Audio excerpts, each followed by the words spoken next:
Salut à tous et bienvenue pour ce second numéro du Monthly Gamecast. Alors dans un premier temps, on aimerait avant tout vous remercier pour l'accueil que vous avez fait pour le Monthly Gamecast du mois d'octobre. Et puis bien là, on va attaquer de suite sur une émission un peu spéciale. Est-ce que tu peux nous en dire plus, Dorive ?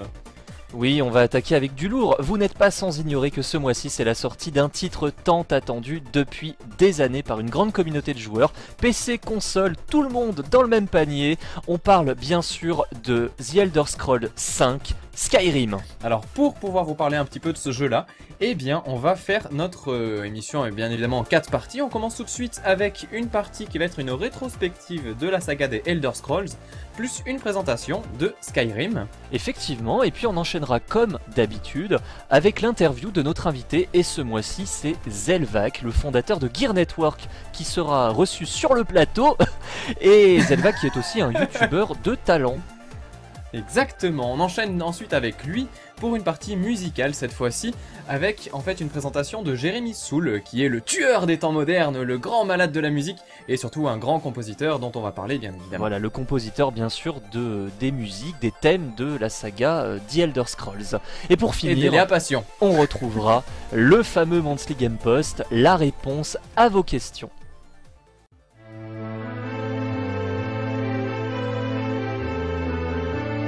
Ah là là, la saga des Elder Scrolls. Alors c'est une saga qui est culte, qui est développée par la société Bethesda Softworks, et il faut savoir que c'est quelque chose qui propose un univers, ça propose vraiment une histoire avec une espèce de cohérence entre tous les volets qui sont sortis.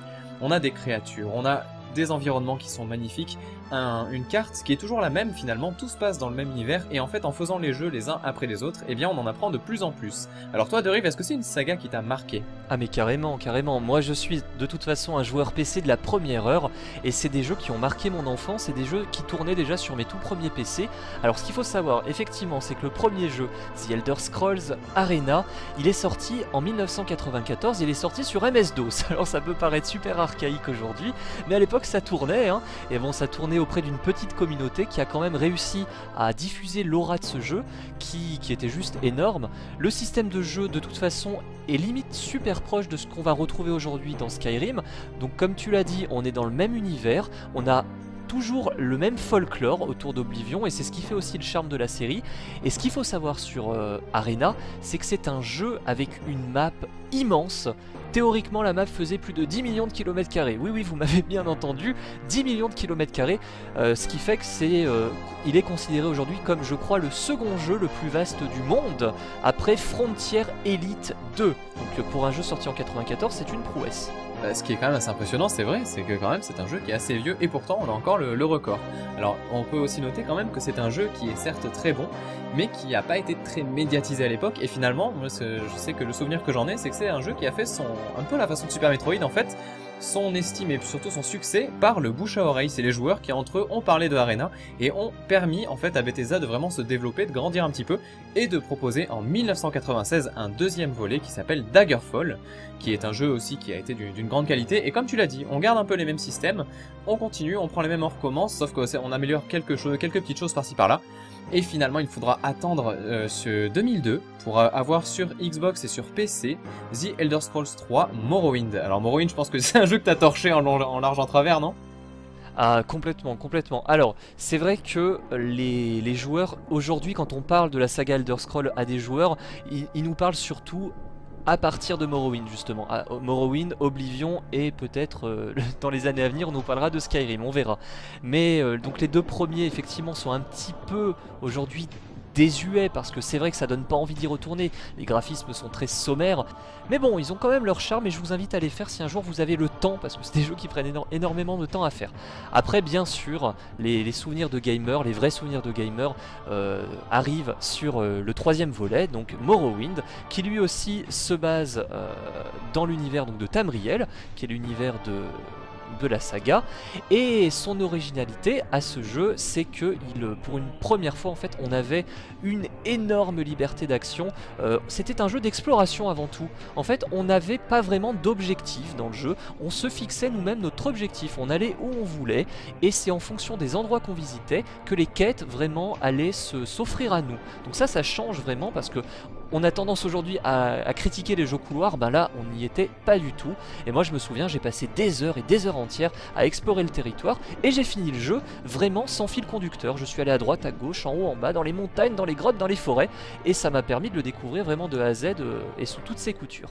Tu sais que c'est un jeu quand même qui est, comme tu dis, est très libre, et d'ailleurs le seul concurrent finalement qui a su se poser un petit peu là-dessus, eh bien c'est Fable à l'époque qui faisait son teasing justement en parlant de liberté et tout ça, et finalement Morrowind était, comme tu l'as dit, un peu novateur dans ce sens-là, où il proposait clairement aux joueurs de vivre sa propre expérience dans cet univers. En fait, ce qui est assez intéressant, c'est que dans ce jeu-là, eh bien toute l'histoire se développe par votre expérience. Donc c'est vrai que l'univers du jeu, vous le découvrez en lisant des livres, en faisant des dialogues avec les personnages, en faisant vos quêtes, mine de rien, donc en tout cas les quêtes principales. Après il y a des quêtes secondaires, mais au final on ne s'y intéresse que très peu finalement à cet aspect secondaire au principal, parce que on vit sa vie. D'ailleurs on a quelques factions. Alors peut-être Deriv, peux-tu nous rappeler un petit peu déjà un peu l'histoire, et puis aussi au niveau des factions on va essayer de faire un petit brief. Alors effectivement, l'histoire de Morrowind tourne essentiellement, de toute façon comme tous les jeux de cette saga, autour de complots, un petit peu de sombres complots machiavéliques contre les dirigeants, donc la famille Septime, les Septimes. Donc on a eu Uriel Septime 7, il y en a, voilà, Uriel Septime, King of the World. Non, il y en a d'ailleurs un qui meurt quand même, paix à son âme. Exactement, bon ce sera pas le premier, ce sera pas le dernier. Voilà, ça tourne essentiellement autour de ce complot-là, et ça se passe sur l'île volcanique de Vardenfell, qui est l'île en fait de prédilection des elfes noirs. Mais le scénario vraiment, c'est comme j'ai dit tout à l'heure, c'est à vous de l'écrire en avançant dans les donjons qui pour une fois n'étaient pas générés aléatoirement, parce que dans les deux premiers, surtout dans Daggerfall, les donjons étaient générés aléatoirement, donc ça avait des avantages mais aussi des inconvénients. Là les équipes de développement ont vraiment passé du temps à créer des donjons de toutes pièces qui sont juste de toute beauté, dans lesquels on trouvera énormément de secrets, de trésors, d'armures, d'armes et de mystères du passé enfouis. C'est rigolo d'ailleurs que tu parles des donjons, parce que c'est vrai que je me rappelle avoir passé des nuits, et c'est vrai qu'on a l'impression quand même dans notre vie réelle de préparer le donjon du soir. Tu sais, on prend les rations et tout ça, et après on se démarre, on se fait aller hop une petite soirée entière sur Morrowind, et ça se trouve on fait un donjon simplement, mais par contre on l'a fouillé à fond, et ça c'était quelque chose d'absolument incroyable. C'est sûr, c'est sûr. Après il y a quelque chose d'autre qui fait aussi le charme de cette série, c'est bien sûr, tu l'as évoqué tout à l'heure, le système des factions et des guildes. Alors les guildes en fait c'est assez simple, vous avez différentes factions que sont la guilde des guerriers, la guilde des mages, la Moraktong, la guilde des voleurs ou même la confrérie noire. Et en fait c'est un petit peu déjà avec votre feeling de joueur, ce que vous préférez. Les guerriers sont des gens nobles qui vont un peu travailler pour le bien, d'ailleurs vous ne pouvez pas appartenir à la guilde des guerriers si vous tuez des gens. Donc déjà on a une petite contrainte, ça veut dire qu'on peut pas faire à la fois les assassins et les guerriers.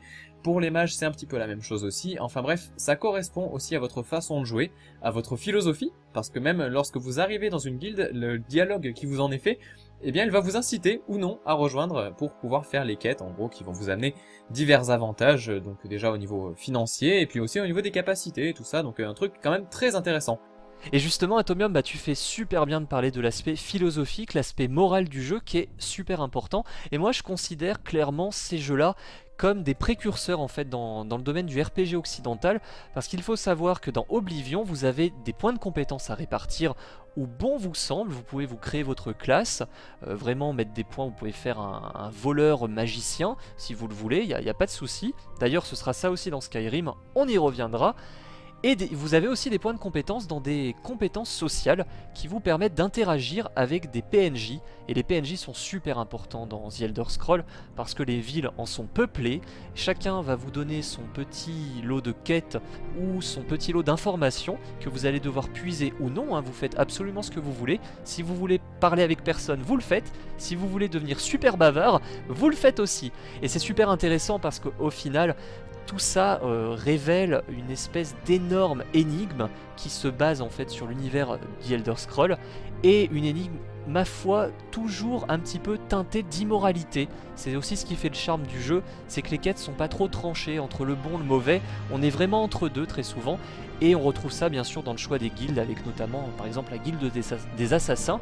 Pour entrer dans la guilde des assassins, on doit tuer quelqu'un, et une nuit, un représentant va venir vous voir en vous disant ça y est, vous êtes prêts, vous pouvez venir chez nous parce que vous avez tué quelqu'un justement. Moi je trouve ça super intéressant. C'est vrai que c'est quelque chose d'assez rigolo, et en plus de cela, eh bien souvent tuer quelqu'un par mégarde, au début, ou même tout simplement parce qu'on était mauvais nous intérieurement, style un marchand, et du coup on était surpris, si on n'avait pas les solutions et tout ça, de voir quelqu'un qui vient nous voir. Et c'est justement cette surprise-là qui est assez rigolote. Tu parlais de l'aspect social, on peut aussi quand même parler des races, parce qu'il y a plusieurs races dans l'univers des Elder Scrolls. Il y a les Argoniens, les Bretons, les Elfes des Bois, Elfes Noirs, Hauts Elfes, etc., etc. Et c'est vrai qu'il y a aussi une espèce de racisme qui est assez rigolo, parce qu'ils ont retranscrit ce racisme-là. Si vous êtes par exemple un Argonien, eh bien il faut savoir que il y a des gens qui vont vous parler mais en étant méfiants, ou alors vous allez perdre des points, pas de charisme, mais en tout cas des points vis-à-vis des discussions, vous aurez moins de choix, et ça c'est quelque chose moi que je trouvais assez intéressant quand même.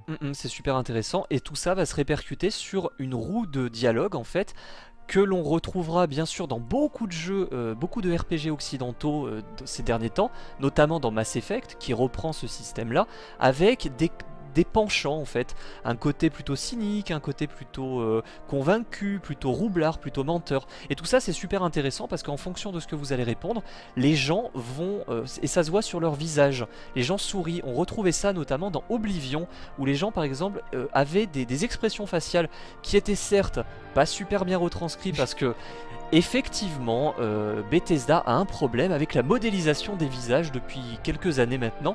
Ils sont toujours assez moches, hein, il faut le dire, les visages des personnages. Ils sont hideux. Ils sont hideux, c'est un petit peu le musée des horreurs. Heureusement, Skyrim a corrigé le tir et les visages sont déjà beaucoup plus jolis.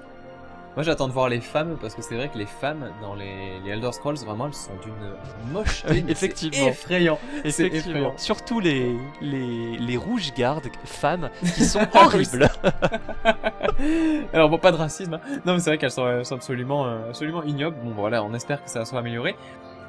Alors tu fais bien de Riff de parler d'Oblivion, parce que c'est vrai qu'en 2006, eh bien soit 4 ans après Morrowind, il sort un jeu, il est annoncé un jeu en tout cas qui va être absolument révolutionnaire. On voit les premières images, les premières vidéos, et je me rappelle à l'époque, moi j'hallucinais complètement, parce que c'est vrai que j'imaginais même pas le PC qui pouvait faire tourner un truc pareil, tellement c'était beau, tellement c'était fin, avec de belles textures, de belles couleurs, et surtout un jeu qui couchait quand même quasiment toutes les machines de l'époque, il faut le savoir, c'est un peu comme Crysis à notre époque plus récente, et d'ailleurs même encore aujourd'hui, je pense que tu seras d'accord avec moi, ce jeu reste absolument magnifique. Ah mais tout à fait, de toute façon aujourd'hui sur Oblivion, on a une énorme communauté de modeurs qui nous sortent régulièrement des patchs de textures, des packs HD pour le jeu, qui vraiment vont encore affiner les graphismes, déjà qu'ils étaient super beaux à la base. Je vous dis, hein, jetez un œil sur YouTube, regardez des vidéos de Oblivion en Full HD, vous allez voir c'est quand même super joli aujourd'hui. C'est vrai que ça calme un petit peu, et puis même au niveau des quêtes, hein, il y a quand même pas mal de quêtes qui ont été rajoutées, même des gens qui se sont amusés à faire des quêtes qui correspondent à l'univers de tout ce qui est Elder Scrolls et tout ça. Et ça c'est moi quelque chose qui m'a énormément touché en tant que joueur, parce qu'on se dit, punaise, même les joueurs finalement prennent le relais sur les développeurs, et on espère d'ailleurs que ça sera ça un peu sur Skyrim. Alors après, il faut quand même savoir que c'est vrai que tu parles de communauté, il y a aussi une partie de la communauté de Morrowind qui a un peu craché sur Oblivion, parce que c'est un jeu qui propose une carte qui est certes un peu moins vaste, mais qui est quand même assez vaste, et dans laquelle on est principalement guidé en fait avec les quêtes. Déjà on a la boussole qui va nous simplifier grandement la tâche, on sait en fait directement sur quel bonhomme eh bien, il va falloir se diriger, à qui il va falloir parler, où sont les objets même qui sont cachés, ça c'est un petit peu dommage.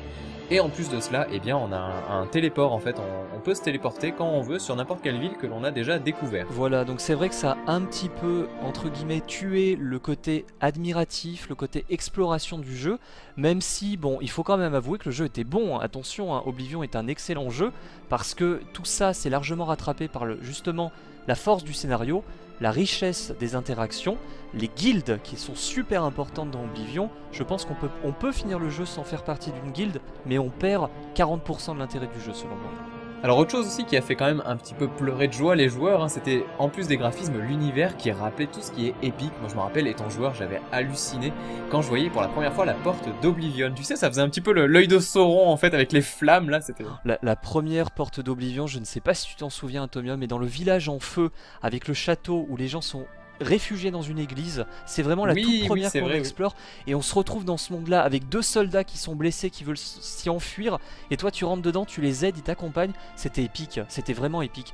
Oblivion de toute façon, c'est le monde qui se situe derrière les portes, c'est une représentation des enfers, c'est un monde démoniaque, nimbé de flammes, avec des grandes tourelles qui rappellent aussi bien sûr la tourelle de Sauron dans le retour du roi et toute la saga même. Tout ça, ça fait vraiment une nouvelle fois partie du folklore de la saga, parce que bon, les portes d'Oblivion, elles sont pas nouvelles, hein, dans Oblivion, elles existaient déjà dans les anciens jeux, mais là elles ont vraiment été mises en avant, et pour moi c'était une très bonne idée. Exactement, c'est une très très bonne idée et on espère d'ailleurs que dans Skyrim qui sort qui sera sorti au moment de la diffusion Et tout de oui, même. Et on espère aussi qu'il y aura un petit peu ce type de choses là très épique, ce type de scène qui quand même est absolument marquante. Alors la différence de graphisme entre Skyrim et Oblivion n'est quand même pas la même qu'entre Oblivion et Morrowind. C'est vrai que c'est quand même très joli, mais c'est surtout au niveau du design que les choses changent parce qu'en termes de qualité pure et dure, de technique, la claque n'est pas là, ça c'est clair et net, mais par contre ça reste quand même très cohérent. Et d'ailleurs c'est un univers qui fait penser un peu aux Vikings, n'est-ce pas? C'est assez joli je trouve, cet aspect un peu neige qu'on a pu voir d'ailleurs dans le trailer.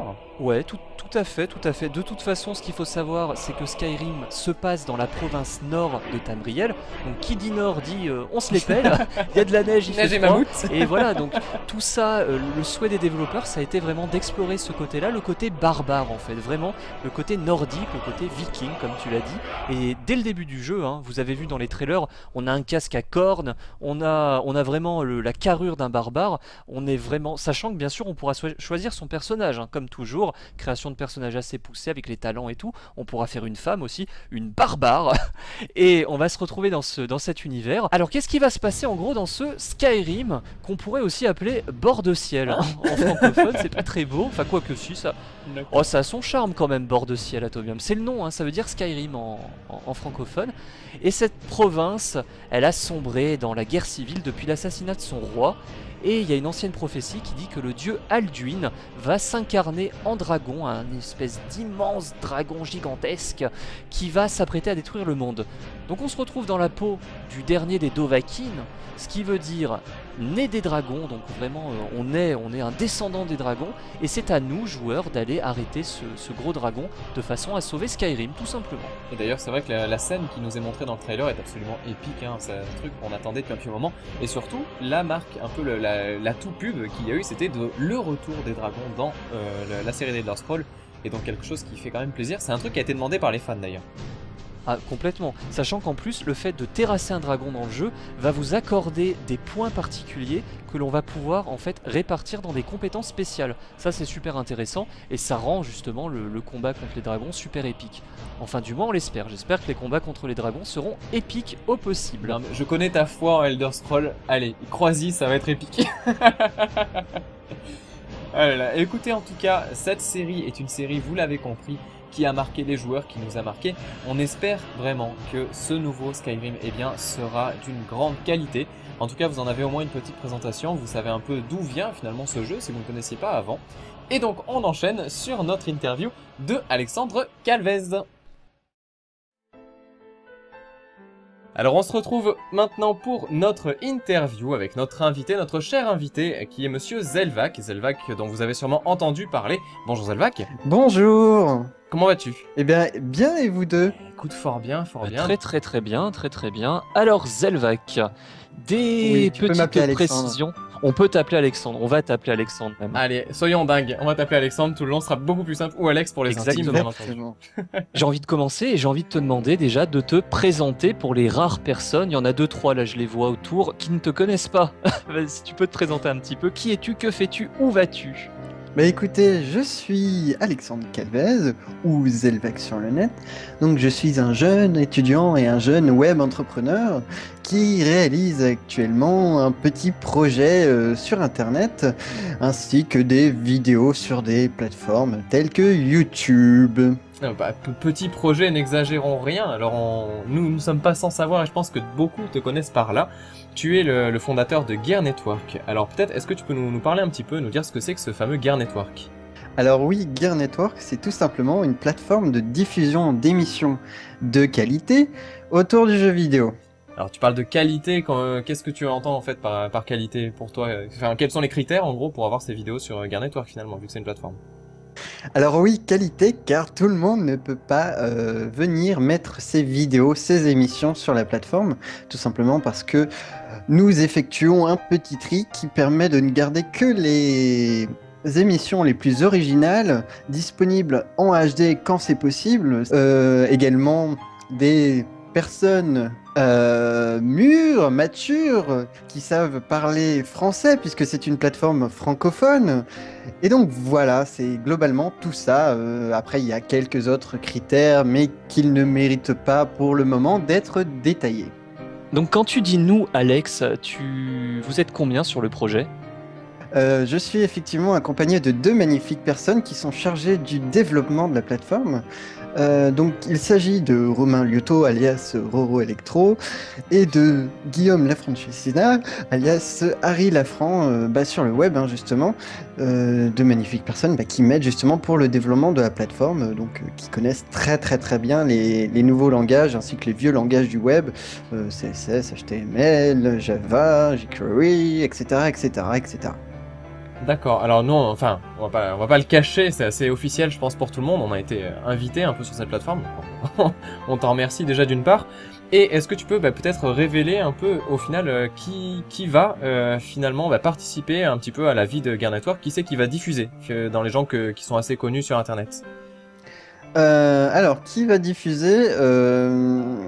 On pourrait citer par exemple grosse majorité des réalisateurs qui font des vidéos sur Minecraft, notamment, puisque par exemple, on peut citer des personnes comme LR6, Indiana la team Kigar, Crawling Flesh, Podcast A2PO, D'accord, donc quoi, quand même du lourd. ainsi que bien évidemment des sponsors tels que What the Craft ou d'autres qui sont en lien avec Minecraft aussi. Donc alors, c'est essentiellement centré sur Minecraft ou il y aura d'autres types de jeux vidéo présentés dans les émissions? Alors non, absolument pas. Minecraft n'est absolument pas le cœur de la plateforme en fait, puisque celle-ci se veut généraliste, tout en restant bien évidemment dans le domaine du jeu vidéo, mais généraliste au niveau des jeux, dans le sens où différentes émissions sur tout un tas de jeux sont disponibles. Donc bien évidemment Minecraft, mais aussi Call of Duty par exemple, Bastion, Kingdom Hearts, Magicka, Portal, Terraria, Trine, Total War, etc., etc. D'accord, donc ça ratisse vraiment large. Et Exactement. Ok. On parle justement de Gear Network depuis tout à l'heure. Est-ce que tu peux présenter la plateforme en elle-même, les avantages par rapport éventuellement aux autres sites de diffusion de vidéos? Oui, bien sûr.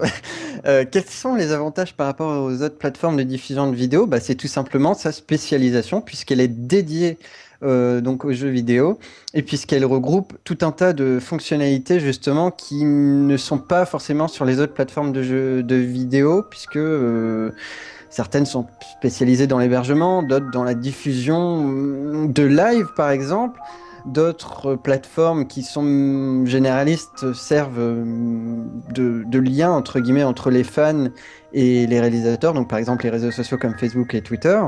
Et donc cette plateforme Gear Network réunit tout ça, donc c'est-à-dire les vidéos bien évidemment, les lives, les abonnements ou encore les notifications, ce qui fait le lien donc avec tout ça, tout le monde.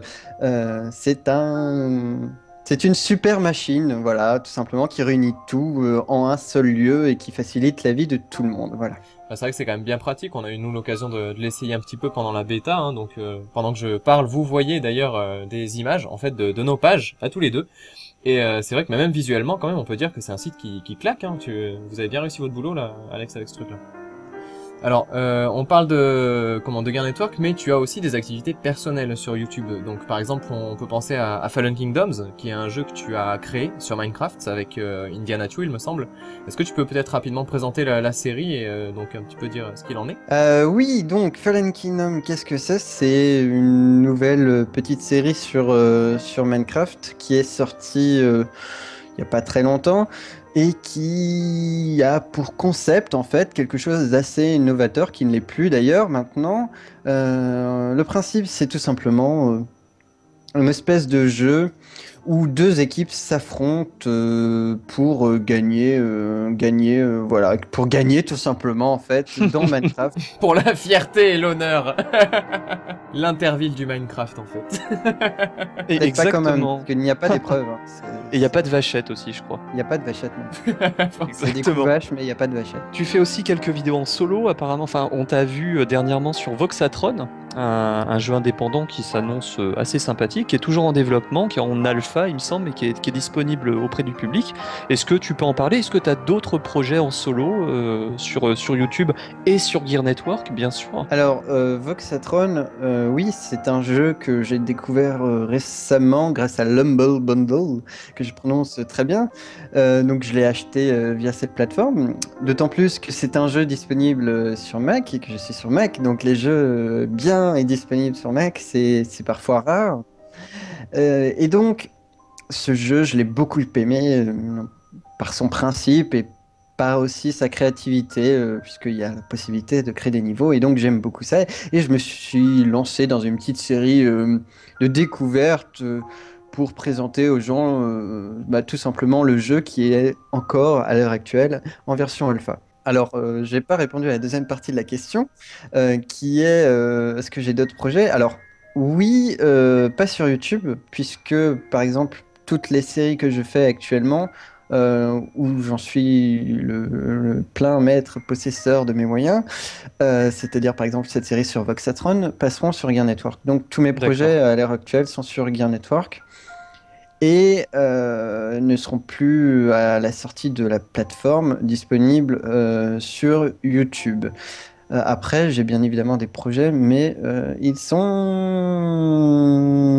non concrétisés, donc j'en n'en parle pas. Je ne parle que de ce que je fais pour l'instant. D'accord. Alors on va passer de suite à notre deuxième type d'interview. C'est parti, alors là on va passer dans le mode jeu de rôle. Il va falloir que tu t'imagines toi en tant que personnage de jeu de rôle, de jeu vidéo. Et donc première question, à quelle classe appartiendrais-tu? Paladin. Paladin, pourquoi Paladin? Parce que j'aime bien ce qui est bourrin. Ah, moi je m'imaginais Alex le parce que Palouf. j'aime suivre la voie de la lumière. Non, non, C'est juste pour taper dans le lard. c'est le côté bourrin du paladin. Ok. Est-ce que tu préférerais rejoindre une guilde ou faire l'aventure en solitaire? Je suis plutôt solitaire, donc ouais, plutôt solitaire. D'accord. Et donc plutôt leader ou suiveur? Je suis leader naturel, personne ne peut me battre. Tu es un leader solitaire en fait, tu te Je leads suis toi-même. je me libère moi-même, je me lidifie moi-même. Hein? Non, c'est du Je me, langage épique, ça. je me leadership moi-même, je me contrôle moi-même. Voilà. D'accord. Très bien. Si à chaque anniversaire tu prends un niveau, où est-ce que tu répartirais tes points de compétence? Dans la magie et dans la dextérité, parce que j'aime beaucoup être dextère. T'aimes bien tuer les gens, les mettre en morceaux, Exactement. les jeter dans un lac. Dans des sacs Exactement. poubelles. Pas mal. Alors, est-ce que après tu serais plutôt, tu vois, dans la vie comme ça tous les jours, à faire des quêtes ou plutôt à faire la cueillette, ramasser les champignons, faire tes popos et tout ça? Je serais en train de faire la cueillette quand même, je dois l'avouer. Ah, pas la cueillette, ça va bien ensemble, donc je ferai la cueillette. Ah, on sent le passé sur Minecraft, hein, la cueillette, récupérer des items. Non, et parce tout. que faire les quêtes, ça m'énerve, C'est vrai, parce en que je suis plus. obligé de faire des quêtes et je suis obligé d'obéir à des gens, donc ça m'énerve. Hein. Ah oui, c'est vrai, toujours le moi qui leadership donne les de quêtes. toi-même. Tu serais plutôt économe ou dépensier? Je suis plutôt dépensier au début, et puis après je suis économe. Après avoir économisé. Alors, ensuite, quelle est l'arme que tu choisirais? Une grosse épée, parce que j'aime bien les grosses épées. Un Ça paladin. marche. Et Et enfin, la dernière question de cette interview jeu de rôle, tu te lèves un matin et tu te rends compte que le jeu vidéo n'existe plus du tout. Ce serait quoi ton plus grand regret finalement? Un jeu, En jeu. un jeu ou une impression, un sentiment, enfin tout ce que tu veux. Ton plus grand regret si le jeu vidéo disparaît demain matin par exemple. Bah, mon plus grand regret, c'est que il y aurait plus Gear Network, hein, puisqu'il y aurait plus d'intérêt. Bien répondu. Énorme. Magnifique, magnifique. Écoute, très bien. Alors, on va passer à notre rubrique musicale cette fois-ci. Donc, tu vas rester avec nous, hein, bien entendu. Mais avec plaisir. Eh bien, écoute, tant mieux. Et en tout cas, voilà, on va se faire un petit peu plaisir aux oreilles. C'est parti.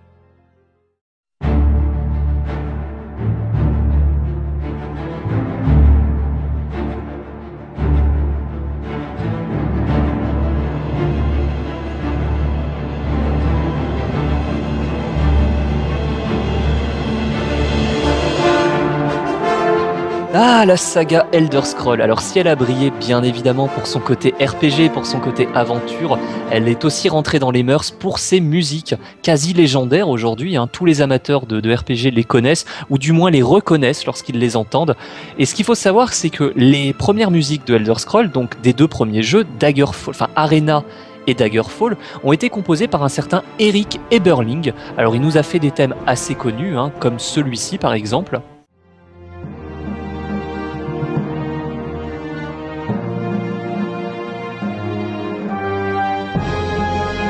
Voilà, donc les musiques sont très jolies, sont très belles, mais c'est vrai que la réelle identité musicale arrive à partir du 3e volet, Morrowind, et c'est un certain, même un compositeur très très connu qui s'appelle Jeremy Soule, qui nous a composé ces musiques.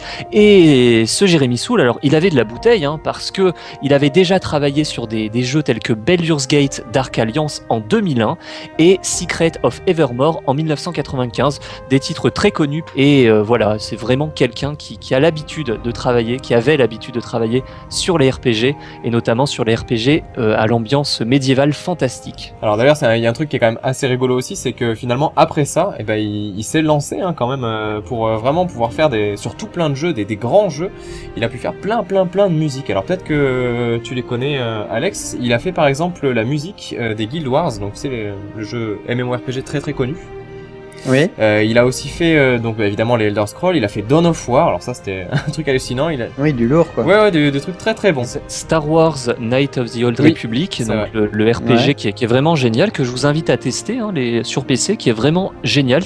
Il est très connu, mais en même temps, il a tendance à être un petit peu oublié, mais voilà. Et les musiques étaient fantastiques, hein. De toute façon, les musiques des Star Wars sont très belles, et avec Jeremy Soule derrière, c'est encore mieux. Ouais, c'est un bonhomme qui a bien tourné mine de rien.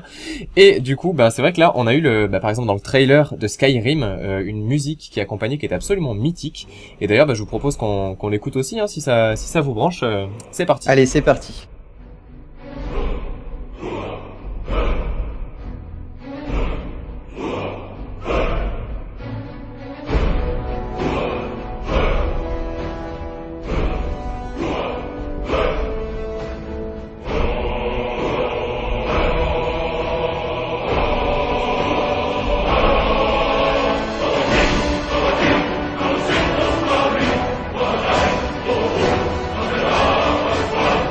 Alors voilà, vraiment un thème magnifique, et d'ailleurs qui reprend aussi les thèmes de Morrowind et Oblivion. Alors Alex, qu'en as-tu pensé? Alors moi, franchement, je reste sans voix, ça se voit. Non, ça se voit pas d'ailleurs, mais ça s'entend. Ça s'entend. C'est toute la musique que j'aime en fait. C'est toute l'ambiance, c'est épique, j'ai envie de dire. C'est waouh, ça jette du pâté quoi. Alors au final, effectivement, le jeu, la musique de Skyrim va rappeler beaucoup Oblivion et Morrowind, parce que c'est toujours Jeremy Soule hein, qui est aux commandes. Et pour cette musique-là, on lui a demandé, et puis d'ailleurs il l'aurait trouvé lui-même, je pense, de s'inspirer surtout des musiques nordiques, parce que le jeu se passe dans la contrée nord de Sidoril, donc ça va être dans Skyrim, vous allez voir, il va y avoir beaucoup de neige. C'est un petit peu inspiré du peuple viking, en tout cas des peuples nordiques, et les musiques aussi, et ça s'entend déjà dans cette musique de thriller. Et je pense que l'OST du jeu en lui-même s'annonce complètement empreint d'un souffle épique. De toute façon, c'est assez important. Et on a entendu en plus d'autres musiques, notamment les musiques de bataille contre les dragons, qui sont juste sensationnelles. On en écoute un petit morceau.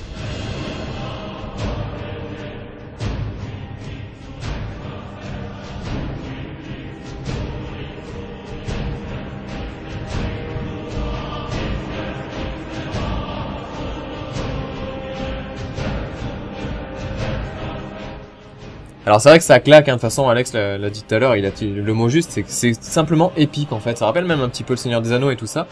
Et en plus de ça, enfin, il y a aussi toute la partie chœur qui était pas là avant, donc toute la chorale, machin et tout, ça donne une dimension absolument sublime à cette musique. Alors il y a une reprise qui a été faite, bon voilà, vous savez que je suis un peu fan des reprises sur internet, et j'en ai entendu une de Tai-O, alors un mec qui est pas très connu malheureusement pour lui, mais qui a fait une reprise au piano, au synthé en fait, et il a gardé justement ces chœurs là, donc je vous propose aussi d'écouter un petit extrait, parce que pour le coup là, c'est très impressionnant et du très bon boulot de grande qualité.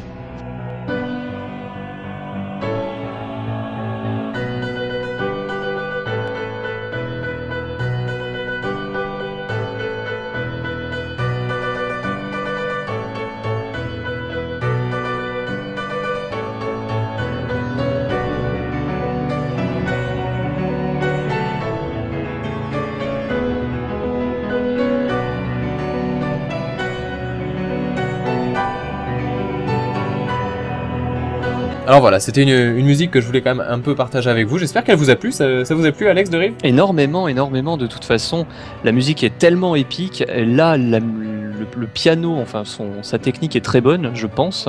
Tu me confirmeras Oui, ça, ça va, oui. Tomium. Oui, ça va, il s'en sort bien. Et ça rend super bien, quoi, pour quelqu'un qui fait pas ça en pro, c'est magnifique. Ouais, moi, ça me transmet toutes sortes d'émotions. Je pense que ça s'entend. C'est de la musique qui prend au cœur, ça c'est clair et net que ça tape sévère, ça tape sévère. Alors après ce monsieur, donc le fameux Jérémy Soul, qui n'est pas un soulman, qui est quand même pas mal du tout et qui fait aussi beaucoup de thèmes orchestraux en général, donc ils ne sont peut-être pas juste réservés pour des jeux.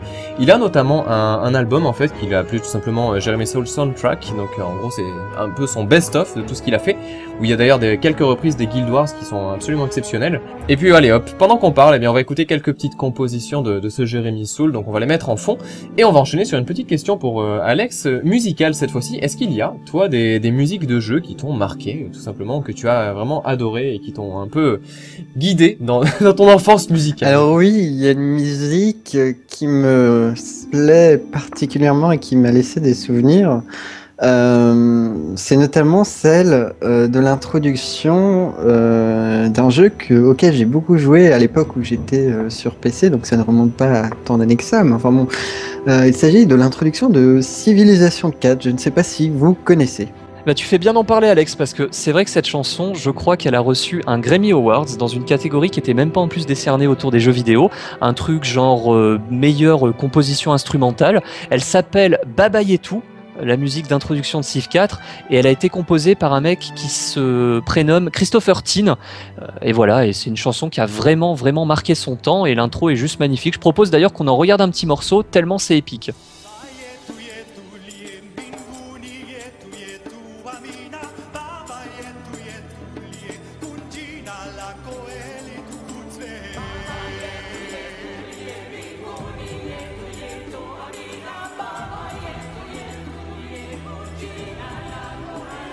Alors Alex, ça doit te rappeler quelques petits souvenirs. C'est quand même rigolo parce que Civ 4, c'est quand même le jeu qui a réuni tout un tas de styles de musique différents et surtout de compositeurs différents. C'est vrai que de ce côté-là, c'est aussi un très grand jeu. Alors tu disais que tu avais joué pas mal, juste quand même pour la petite info. Est-ce que tu es du coup, pour ton statut leadership et tout ça, comme tu nous as dit tout à l'heure, en gros ouais, c'est un jeu qui t'a plu pour ça? Oui, tout simplement parce que et puis ça propose, non, tout simplement c'est kiffant de pouvoir gouverner le monde et de détruire tout le monde. Voilà, le petit côté dictateur d'Alex. Exactement. Son petit côté sensible. Ok, très bien. Bah écoutez, on va se laisser là-dessus. En tout cas, merci Alex d'avoir répondu à toutes ces questions. Bah écoutez, merci à vous de m'avoir invité dans ce MGC2. On espère en tout cas que ça t'a fait plaisir. On invite les gens à se renseigner un peu aussi au niveau de Gear Network et tout ça, et puis à se tenir au courant de la sortie, parce que quand même c'est quelque chose qui s'annonce très prometteur. Alors, est-ce qu'on peut donner une info? Est-ce que Gear Network va sortir dans les mois à venir? Oui, ne vous inquiétez pas, dans les semaines à venir. Ouh, info exclusive dans les semaines ça, à venir. Ça. Et comment d'ailleurs tu vas prévenir les gens? Qu'est-ce que tu vas faire? T'as prévu une petite campagne, quelque chose? Le meilleur moyen pour être au courant et pour en savoir beaucoup plus, c'est de suivre Gear Network sur les réseaux sociaux, donc de Facebook à Twitter, en passant par Google+, voilà. Ok, ça marche. Impeccable. Bah, écoute, merci encore une fois de plus, et puis on enchaîne directement sur la partie réponse à vos questions.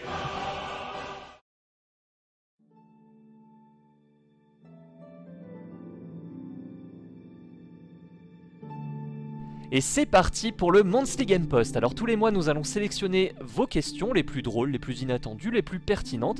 Et ce mois-ci, 2 questions sont sur le grill. La première de Jérémy qui nous demande, à votre avis, qu'est-ce qui fait que les jeux de plus en plus réalistes ont tendance à s'essouffler un peu? Et tu nous précises, c'est pour ça d'ailleurs que la mode du rétro gaming explose de plus en plus.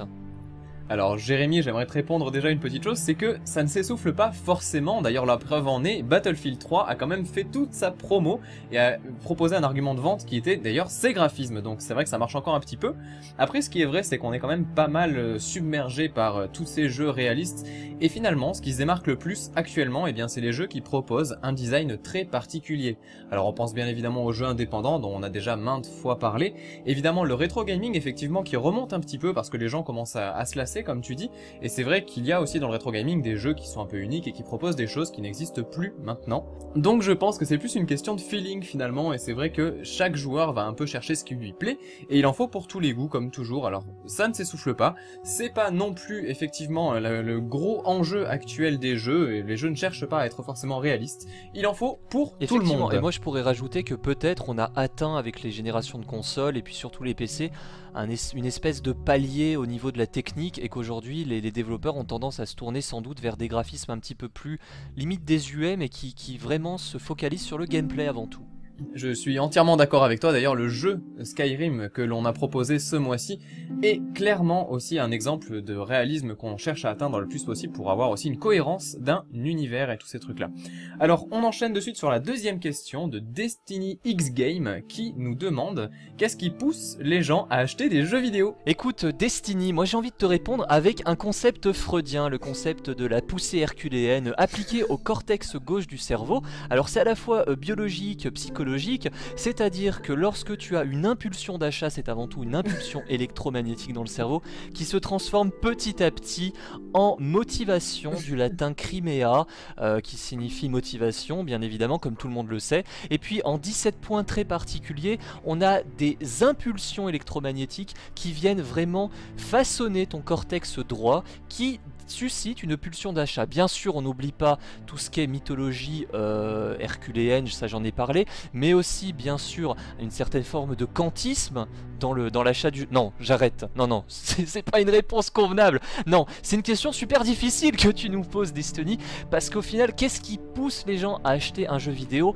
si ce n'est avant tout l'envie de jouer, le plaisir de se retrouver dans un monde qui change de la réalité, de sortir un petit peu de la réalité, de se plonger dans une autre réalité, avoir des sensations de jeu, du gameplay, un certain challenge pour beaucoup de joueurs. D'ailleurs, le challenge est toujours un élément important. Qu'est-ce qui pousse à t'acheter un jeu si ce n'est le plaisir que tu vas prendre à le faire, tout simplement. Alors j'aimerais quand même continuer sur une petite note philosophique comme tu l'as fait, et ajouter le fait que finalement les gens qui jouent ont envie de s'évader. Alors de s'évader de quel monde? De notre monde, et peut-être que finalement nous sommes tous des éternels malheureux en manque de rêve. Des éternels rêveurs. Oh putain, qu'est-ce que c'est beau. Allez, on finit sur cette petite touche comme poésie. Fin d'émission. Oui, ouais, c'est très beau. Oui, parce que on arrive déjà au terme de ce Monthly Gamecast numéro 2. On était en tout cas ravis de vous accueillir donc pour ce numéro spécial Elder Scrolls, pour la sortie de Skyrim, qui je le rappelle sort aujourd'hui dans les boutiques. Vous allez vous ruer dessus, vous allez passer votre vie dessus. De Rive est un vendeur de en tout cas Fnac. passer... De quoi? De Rive, tu es un vendeur de Fnac. Oui, je suis un vendeur de Fnac, effectivement. Allez-y, bonjour madame, bonjour messieurs, et bienvenue. Voilà, Skyrim, il est beau, il est tout neuf, il est propre. Le jeu est sorti aujourd'hui, si vous l'achetez, on vous offre un frigo et une Twingo avec. C'est une offre exceptionnelle, profitez-en, il n'y en aura pas pour tout le monde. On vous rappelle en tout cas que vous pourrez bien évidemment nous écrire vos questions sur l'adresse qui est indiquée sur votre écran. Et donc n'hésitez pas, envoyez-nous plein de questions, ou alors aussi intéressantes qu'originales, n'hésitez pas, lâchez-vous, créativité quand il nous tient. Et puis on se dit à la prochaine. À la prochaine tout le monde. Allez, salut. Salut.